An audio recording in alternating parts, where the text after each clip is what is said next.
தமிழ்நாடு கடல் பகுதியையொட்டி கடந்த 123 ஆண்டுகளில் நவம்பர் மாதங்களில் மட்டும் 53 புயல்கள் உருவாகியிருப்பதாக வானிலை ஆய்வு மைய தென்மண்டல தலைவர் பாலச்சந்திரன் தெரிவித்துள்ளார். தற்போதைய புயல் சின்னம் குறித்து அவருடன் செய்தியாளர் சுபாஷ் நடத்திய கலந்துரையாடலை பார்க்கலாம்.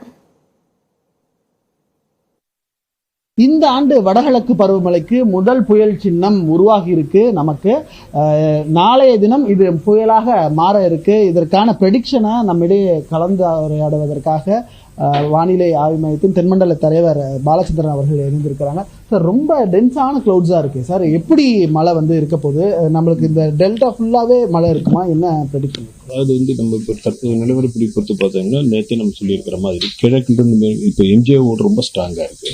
அதில் நல்ல இரண்டாம் நிலை மூன்றாம் நிலையில் இருக்குது. அதனுடைய ஆம்பிளிடியூடுன்றது சக்திங்கிறது ஒரு மூன்று இதில் 2 என்ற அளவில் இருக்குது. நல்ல ஸ்ட்ராங்காக இருக்குது.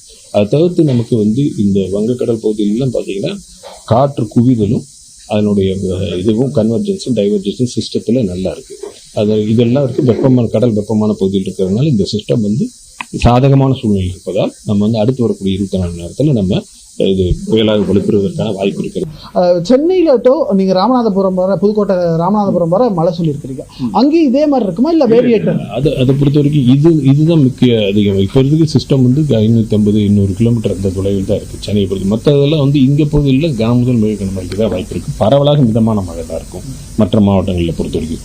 நாளை நகர்ந்து இன்னும் இந்த அடுத்து வரக்கூடிய தினங்கள் 2 தினங்கள் இங்க கிட்ட வரும் பொழுது தான் நமக்கு நாளை மறுநாள் அதுக்கப்புறம் வரும் பொழுது நமக்கு வலுவாக இருக்கக்கூடிய இந்த புயலா மாறும் பொழுது இதோடைய திசை எப்படி சார் போகுது? வடக்கு வடமேற்கு திசையில் நடந்து செல்லக்கூடியது. கடற்கரை பகுதிகளுக்கு இணையாக ஒரு 100-150 கிலோமீட்டர் 150 200 கிலோமீட்டர் தொலைவில் நிலை கொள்ளலாம். இதுல சான்சஸ் ஆஃப் எப்படி போகுதுன்றத நம்ம கீப் ஆன் இப்போது நிலவரப்படி இது கடற்கு இணையாக செல்லக்கூடிய நிலையில பார்க்கிறோம். அடுத்து தொடர்ந்து கண்காணிக்கு தெரியும். லாஸ்ட் இயரோ இல்ல அதுக்கு முன்னாடி இருந்த புயல்கள் மாதிரி இது இருக்குமா? எப்படி இதை கம்பேர் பண்ணிருக்கோம்? என்ன ப்ரெடிக்ஷன், மினிமல் ப்ரெடிக்ஷன்? ஒவ்வொரு புயலும் ஒரு தன்மை. சொன்ன மாதிரி சில புயல்கள் இப்ப பார்த்தோம்னா நவம்பர் மாத புயல்கள் பார்த்தீங்கன்னா பல வகையா இருக்கிறது. இங்க நீங்க பாக்குறீங்க, ஒன்று அரபிக்கடல் நேரடியாக கிராஸ் பண்ணி போகக்கூடியதுன்னு பார்க்குறோம்.